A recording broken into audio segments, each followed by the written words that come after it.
Hello and welcome back to the American Ultra Stock channel. Thank you so much for tuning in. We always appreciate you guys tuning in as always. Today we're going to give a preview of a game that will happen tomorrow.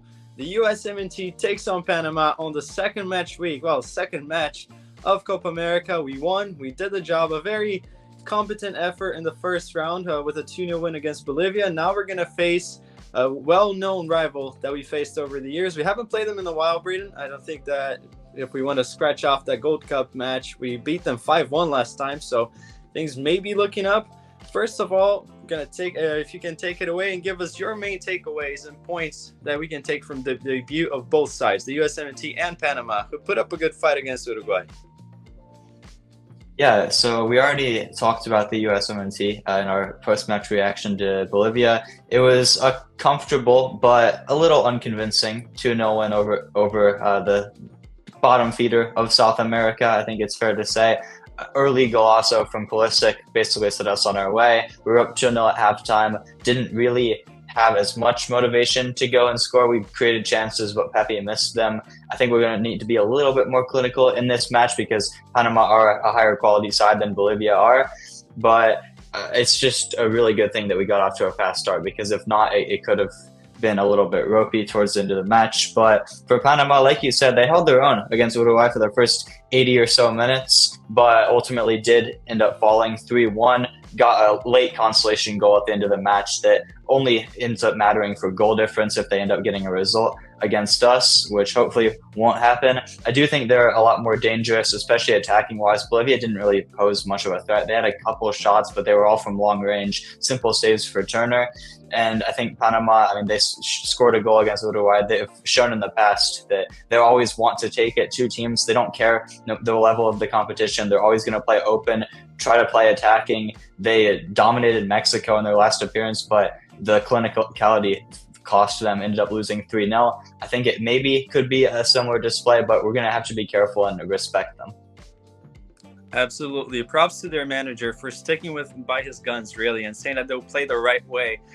For better or for worse, it creates for entertaining matches. And if I was Panamanian, I think I would rather see my team have a real go at it. But now we're going to see, your predicted lineup, Braden. Do you make any adjustments after that debut? I think some of us were surprised, myself included, that Adams was starting. I thought he would be on a minute's restriction and start from the bench. But do you think any tweaks here and there need to be made for this match?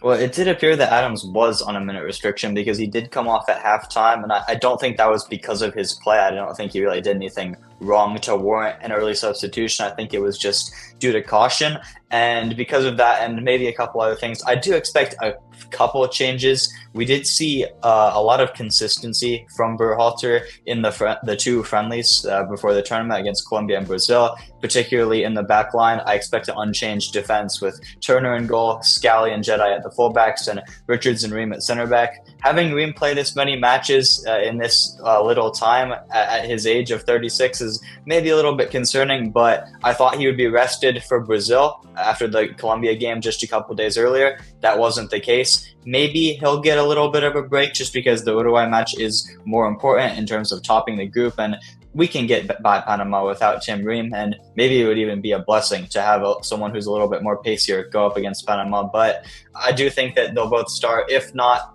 it'll probably be Miles Robinson to come into the team, but I think it will be Richards and Ream.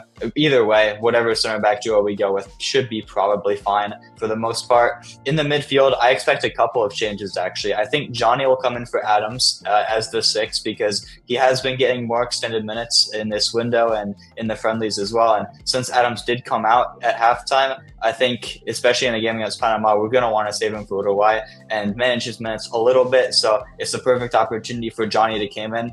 I think he did really well off the bench against Bolivia in about 30 minutes or so. Although, interestingly, he came in for Gio in that match. But I do think he'll play the 6. And then the other change that I think will be made in the midfield is Yunus Musa coming in for McKennie. Not a change I would necessarily make because I think Musa's been pretty poor recently. Wasn't bad against Bolivia, but it's Bolivia. I think I'd rather go based off the friendlies. But McKennie is the only player on the team who's on a yellow card, and we don't want him to get suspended for the game against Uruguay or maybe even a knockout match. So I think it's wise to maybe rest him in a game against a slightly weaker opponent and bring in Musa, who has been a little bit out of form, but he's more than capable against the Panama side. And Gio keeps his spot. I think that's pretty straightforward. Maybe he'll be rotated, but I don't see any reason why he wouldn't. He doesn't have minutes restriction, injury problems, yellow card risk. So I think it makes sense to keep Gio in there as the playmaker in the midfield. And then for the forward line, I expect Weah and Pulisic to keep their spots. That's pretty straightforward. And then at striker, I do think it will still be Balogun. Balogun and Pepe did both get a chance in the friendlies to fight for the starting spot. Sargent, unfortunately, was injured for those. But I do think Balogun won it, as we saw. He started against Bolivia, scored the goal. Pepe missed a lot of chances. So I think it is Balogun over Pepe. Now, whether Berhalter wants to give Sargent a run out, maybe I could see that happening. But I do think that would probably happen off the bench. So I expect Balogun to still start. And if he does start, I expect him to bag at least one goal against a subpar Panama defense. I agree. On that note, I will say, I think in our previews, even the predictions early on, I mentioned that I think that this is the type of match that Balogun can thrive on. I'm so happy that he got the goal. To be honest, he was looking sloppy for the first 30 minutes or so, but got that goal. It doesn't matter. You're a striker. You live off goals. He's on the sheets now, right there for goal scorers. So hopefully it's going to help with his confidence, and I think that he should thrive. Panama play a lot more open. He should have more opportunities. And that's interesting. I don't really expect Sargent to get a run, but if he will, this is the game to do it. Give him the last 20 minutes. Pepe, I love the guy, but he really should have put 2 away against Bolivia and possibly scored some crucial goals for us in the goal difference. But it is what it is. And now talking about goals, what is your prediction, Braden? What do you expect for this to come? Do you think that we can trash them like last time, or will it be a similar goal score line as they did against Uruguay, putting up a good fight? Yeah, it's funny you mention that because my prediction is going to be exactly the same scoreline as their game against Uruguay. I'm going to go for a 3-1 win for the U.S. I think we all know slightly what this game's going to be. I mean, we all know Greg Ball by now. We're going to pass it around, which Panama will be happy to let us do, and then put in some crosses. Maybe they'll work, maybe they won't. Thrive in transition, potentially, because Panama are a team that likes to be open, that likes to attack. I expect them to go at us in transition, and especially if Richards and Ream are as errant with their passing as they were last time, I do think that could potentially lead to a goal, which is why I have Panama on the score sheet. And they do have enough individual quality. Coco Carrasquilla in the midfield, a playmaker. I highlight him every time we talk about Panama. He's such a weapon for them, so crucial to their team, and such a great player as well. I think he should be in Europe by now, sooner rather than later at least. And Michael Murillo as well, their goal scorer against Uruguay. He's a very solid right wing back. I think one of the best in CONCACAF.